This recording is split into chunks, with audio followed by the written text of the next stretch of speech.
Ha! How did it go again? I was hesitant to answer Emily's inquiry. She said something. Your grandmother will surely get better if you keep smiling. My eyes got big. I believe I may have stated something along those lines. Emily gave a small smile before beginning to go through her purse. Didn't you give this to that kid? I was really taken aback by what Emily was holding. Kevin is my name. As of right now, I am 30 years old and working as a nurse in a small clinic in a small rural town. The nurse is in her 50s and the doctor is in his 60s. After years of working together, they asked to have a nurse called in to assist them when their physical condition deteriorated. This is how I got here. When I arrived, they were both so delighted that they departed right away for a house call. Since everyone in this town is aware of the doctor's house call hours, they reasoned that even in the event of an emergency, they wouldn't worry if a young person like myself was present to keep an eye on things.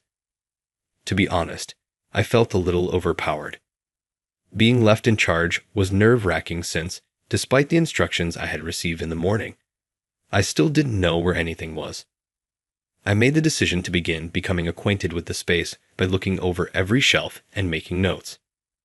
They informed me that unless there is an emergency, nobody generally shows up during the doctor's house call hours. But then they said, "Pardon me, I need your help. There is an urgent situation." Don't emergencies often occur when you least expect them to? A young mother was clutching a small boy who was gasping for air when I made my way to the entryway. Oh, I apologize. At the moment, Dr. Watson is on a house call. The woman said, "I know that, but look at him," before I could say anything more. He's hurting so much. Do something, please. Since you're wearing a uniform, you must also work in the medical sector, correct? Her shrill, frantic remarks flustered me a little. Ah, okay. Please come this way.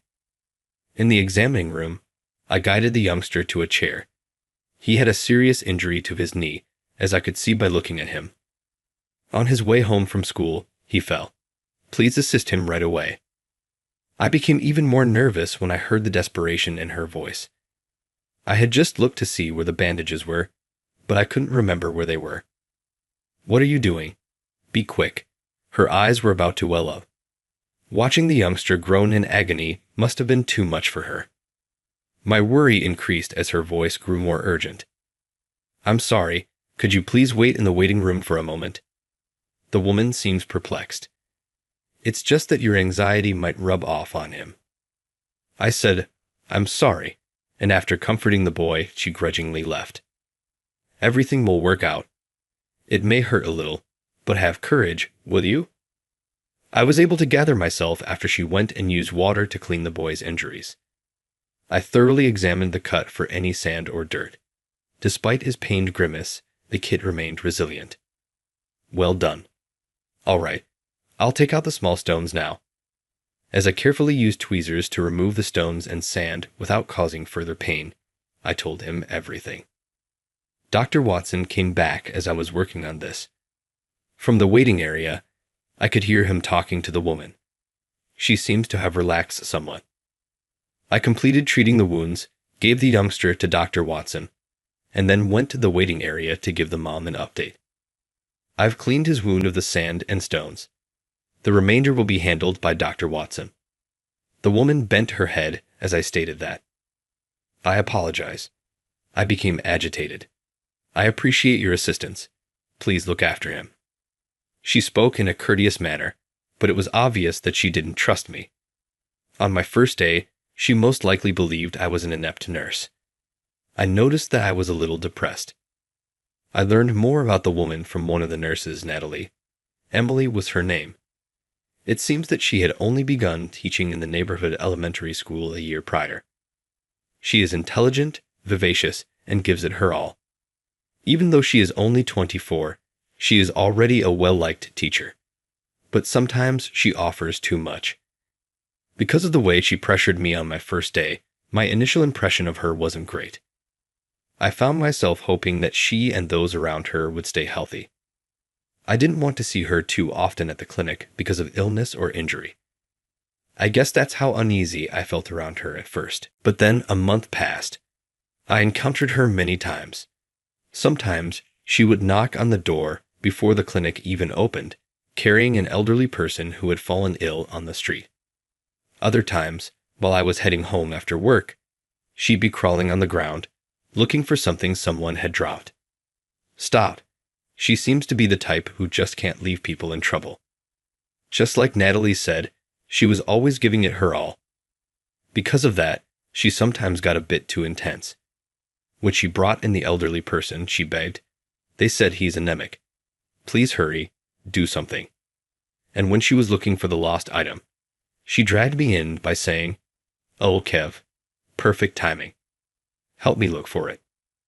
That day, I had planned to go home early and watch a TV show I was looking forward to. But I couldn't turn her down and ended up helping. I'm also not the type to leave people in need. I still vividly remember the sense of relief when we found the lost item and the sight of Emily's radiant smile, as if she was celebrating her own success. That smile has stayed in my mind ever since. Though my first impression of her wasn't the best, I couldn't stop thinking about that smile. I tried not to dwell on it too much.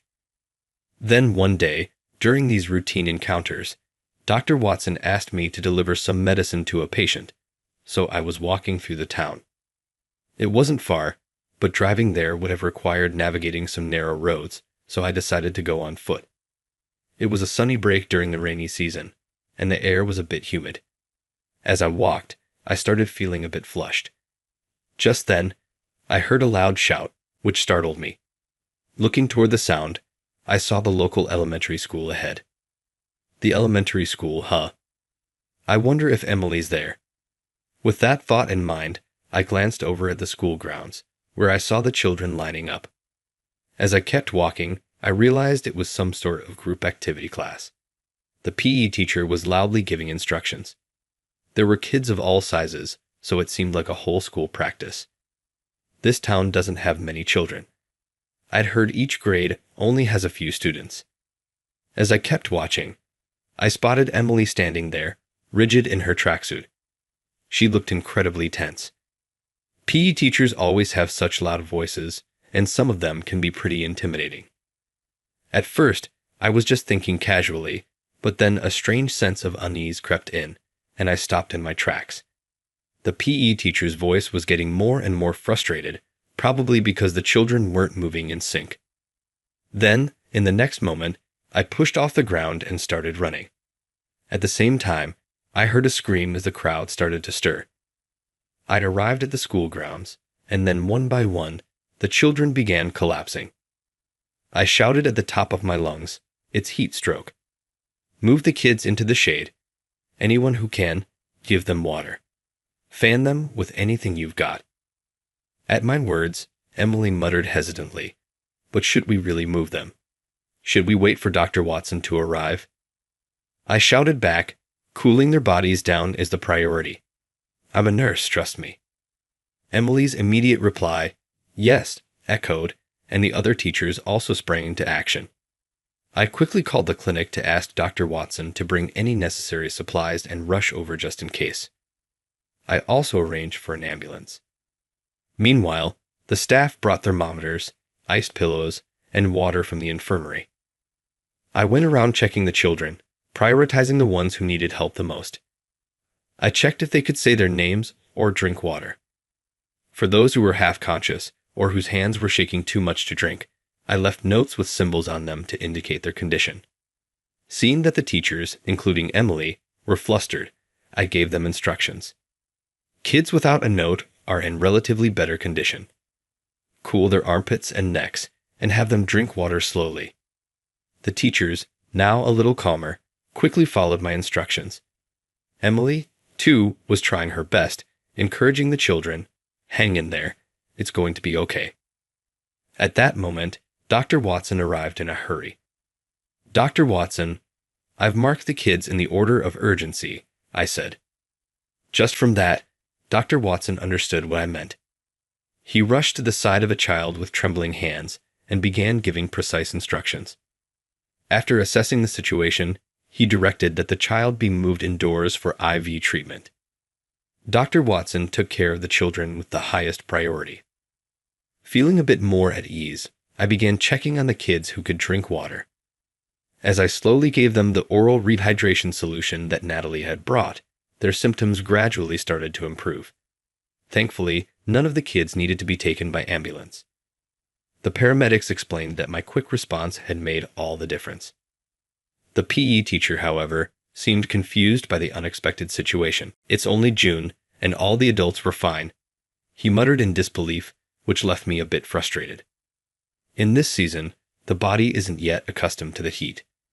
More people rely on air conditioning, which weakens the body's ability to sweat. And today, because of yesterday's rain, the humidity was high, making it harder for the body to cool down. Kids, being shorter, are more affected by heat radiating from the ground. Outdoor activities without proper breaks are out of the question. My slightly firm tone made the PE teacher clear his throat awkwardly. All the other teachers were listening to me as well. Dr. Watson nodded in agreement, which seemed to add weight to my explanation. As we left the scene, I hoped they would be more careful in the future and avoid pushing the children too hard. After my shift finally ended, I began my tired walk home. Then, I heard a voice from behind. "Ah." I turned around. Emily was standing there. "Hi," she greeted me casually. "Are you on your way home?" I greeted her casually in return. She bowed to me. Thank you so much for today." I smiled back at her. "It's my job. I'm just glad everyone's okay." "You too. It must have been tough for you, right?" When I pointed this out, Emily looked surprised. "Actually, when I passed by the school earlier, I noticed you seemed troubled." I had a bad feeling. Even though she's usually so cheerful, she seemed drained. It looked like she was trying to hold something back. And then the children collapsed before she did. The kids had reached their limit first. You could tell from my expression. "That's impressive. Would you like to grab a bite to eat if you're free?" To be honest, I was exhausted. I really just wanted to go home. But this was an invitation from a woman I had started to feel a little intrigued by, so I couldn't turn her down. We walked into a small restaurant nearby. There were other places if we kept walking, but we both agreed we didn't feel like walking anymore. Since it was still early, there weren't any other customers, and we were seated in a private booth in the back. Looking at the menu, I saw they didn't just have typical diner food, but also some meal options, so I ordered the meatloaf plate. "When you're tired, comfort food like this really hits the spot," I said while eating. Emily looked at me, wide-eyed. Really, I should have ordered the meatloaf too. There was something about the way she listened to me so earnestly that made her seem a little cute. "You were like a completely different person today, Kevin." I gave a small, sheepish smile. "Does that mean you want to say that my usual self isn't great?" I asked, half joking. She tilted her head thoughtfully. "My first impression was you seemed a bit unreliable," she admitted. Her words made me slump a little. That day, it was my first day on the job. I didn't know where anything was. Dr. Watson wasn't there, and you were rushing me. I was seriously panicking. I explained, making my case, and Emily shrugged apologetically. "I'm sorry. That boy's injury looked so painful, and I panicked too." She had run to the clinic with the boy in her arms, only to find me, the nurse, flustered. It wasn't surprising she found me unreliable. But my first impression of her wasn't that great either, so I guess we were even. But recently, I've started to think you're actually really kind. You helped me look for that lost item, and today, my impression of you completely changed. You handled everything so efficiently, giving us clear instructions, prioritizing the kids, and you even told off that scary Mr. Thompson. Kevin, who are you? I chuckled softly. I'm just a regular nurse. Though if there's something that sets me apart, I do have experience as a disaster relief nurse. Emily's eyes widened again. Disaster relief? I nodded. Yeah, I've always wanted to be involved in emergency medicine, so while I was working at a large hospital, I expressed my desire to become a disaster relief nurse. I wanted to save as many lives as possible. That desire is what led me to become a nurse, to save even more lives. I became interested in emergency care, and the sight of disaster relief nurses working in disaster areas had inspired me deeply. After graduating from university, I worked at a DMAT-designated hospital for 5 years.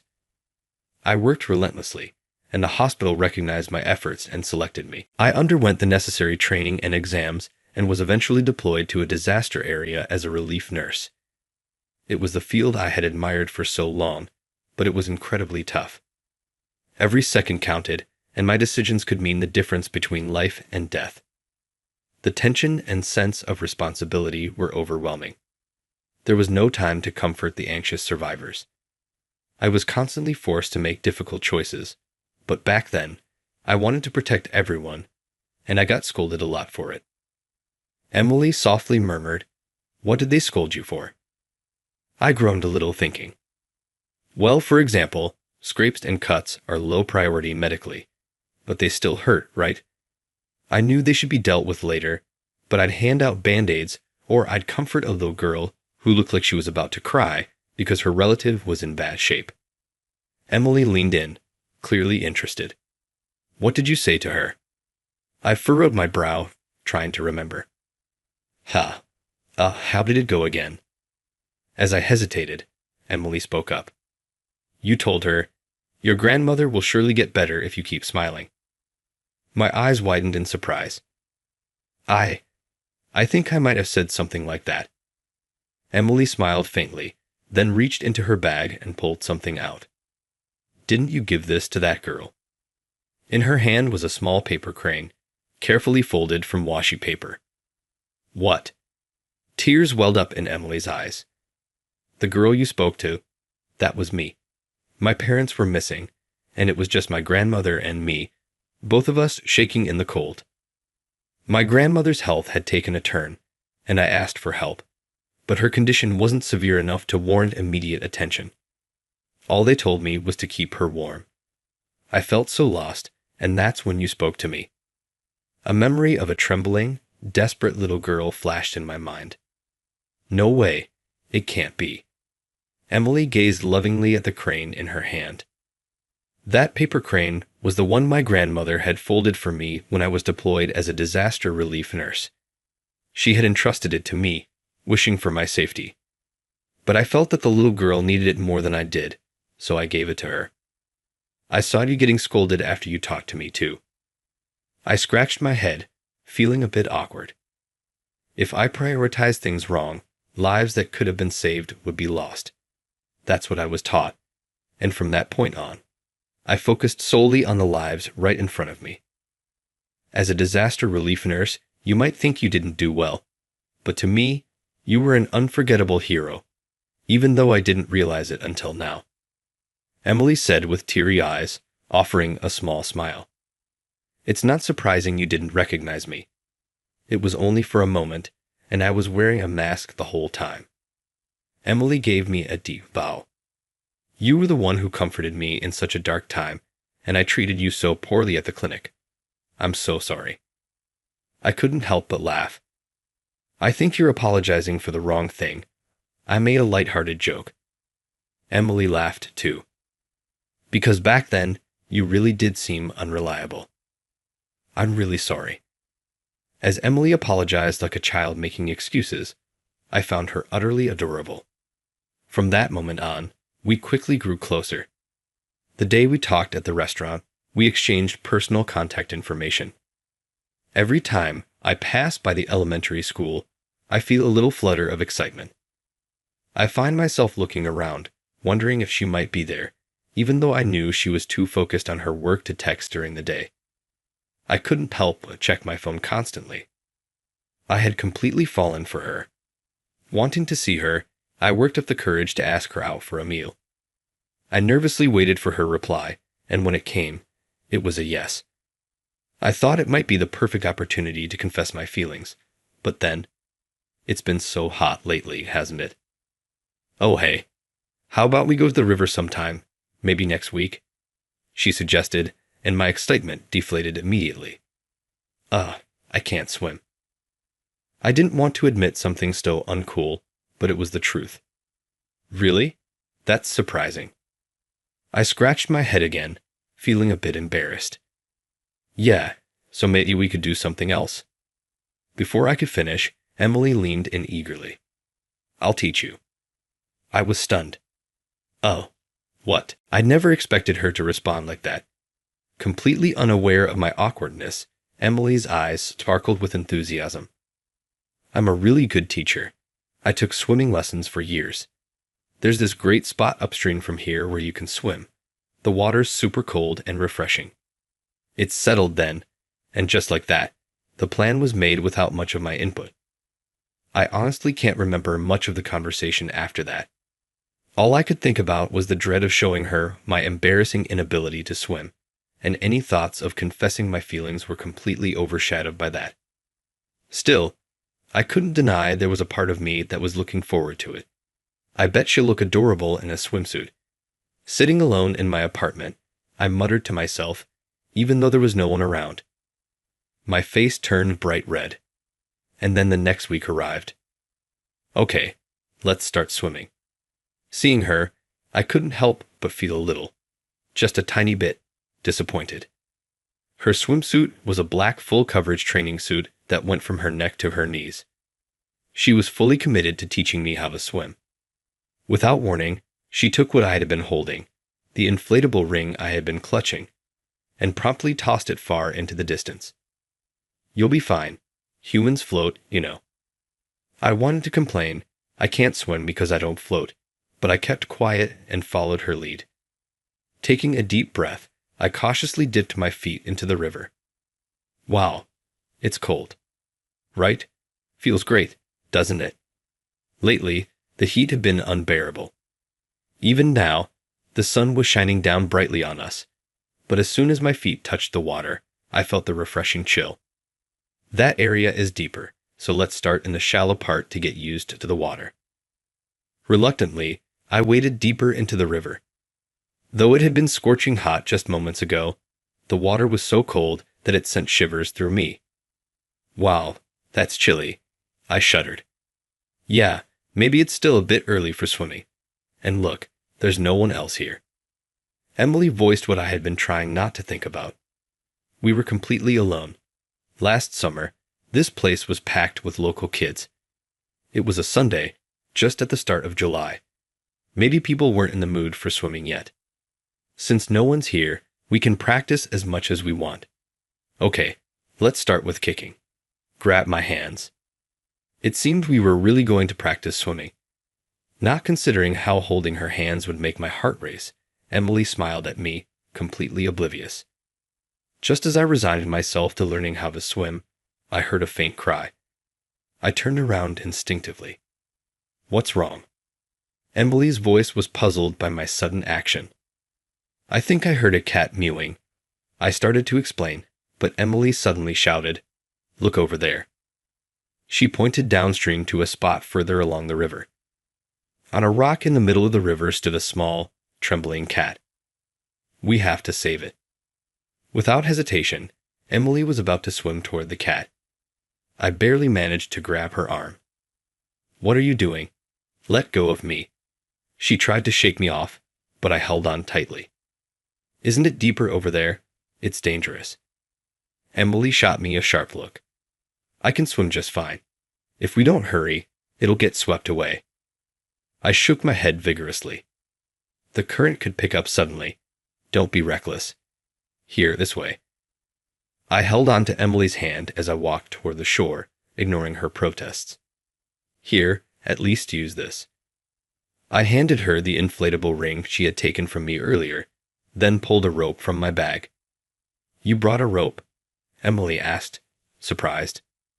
Well, I can't swim, so I came prepared with everything I might need in case something happens. I said it as I tied the rope securely to the inflatable ring. The little cat was still trembling on the rock in the middle of the river. All right, I'm counting on you, I said. Emily pressed her lips together in determination and swam out toward the kitten. A few minutes later, Emily, the kitten, and I celebrated our safe return on the riverbank. I let out a deep sigh. Emily, you're way too reckless. At my exasperated tone, Emily looked down slightly, but she pouted. I raised my eyebrows in concern. What would you have done if something had happened? I asked. Emily glanced at me. If something happens, I know you'll take care of it, Kevin. That was unfair. Well, I guess that means I'll have to always stay by your side and watch over you, huh? At my words, Emily's eyes widened, and her cheeks flushed. What does that mean? I looked straight at her. When you swam out to save that cat, your back looked so small, and I couldn't stop worrying. What if you didn't come back? That thought crossed my mind. So I decided if you came back safely, I'd confess. Emily's face was bright red. I was probably just as red. I want to always stay by your side and look after you. Is that okay? Emily smiled warmly. Yes. I might make you shake your head in disbelief over and over, but I'd love for you to stay by my side and watch over me. I nodded with a huge smile. A few years have passed since then. Sorry to keep you waiting. Emily came running toward me, waiting at the school gate. Hey, how was your day? I asked. Let me carry that for you, I said, offering my hand. You don't need to. It's fine, she replied, though the tote bag she handed me was much heavier than fine. Wow, lots of books today, I commented as I slung the bag over my shoulder. Emily laughed. Yeah, I'm helping a student who's struggling with a section, so I borrowed a bunch of reference books from a senior teacher. She seemed to be struggling with how to teach the material. Just as I was thinking how kind and dedicated she still is, Emily suddenly broke into a jog. Hey, don't run. It's dangerous. Ahead of her was an elderly woman. You look like you're carrying something heavy. Let me help you, Emily offered. I quickly caught up to them and gently took the bag from Emily before she could grab it. Nope, I've got this. Emily frowned. But I could have carried it just fine. I glanced down at Emily's belly. Don't forget that you're pregnant. This is exactly why I can't take my eyes off you. In exasperation, the elderly woman smiled and said, You got such a kind husband. No, it's Emily who's the kind one. I replied with a wry smile, carrying the bags in both hands as we started walking. When we arrived at the woman's house, she invited us in for tea, but I said we should get home. Max is probably feeling lonely. Emily smiled and nodded. You're right. We'll come visit again soon. Emily waved with a cheerful smile. Knowing her, we really would visit again. The cat we rescued from the river that day had stuck to Emily ever since, so we named him Max, and he became her beloved pet. Now here we are. Emily and I got married, and Max is part of our family. In just a few months, we'll be welcoming another new member to the family. Since I'm always worried about Emily and her tendency to take risks, I've made it a habit to pick her up after work. Thank you for always watching over me, Emily says, expressing her gratitude as always. I promise to keep an eye on you, I replied, offering my hand. Emily gently squeezed it. I hope we can keep walking hand in hand like this forever. With that thought in mind, we slowly started walking home, where Max was waiting for us.